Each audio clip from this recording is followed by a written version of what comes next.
ninkan adalkiisa hadda habeenkii arooskiisa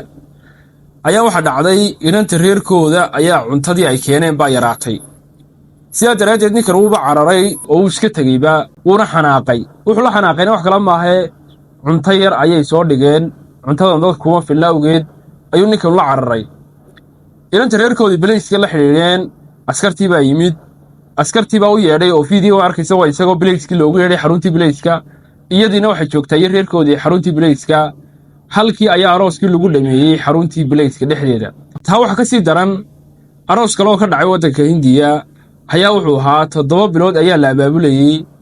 haddaba 7 bilood oo la abaabulayay ayaa maalintii habeenkii arooskii inanta reerkooga ayaa la soo habsaamay cuntadii qayb ka mid ah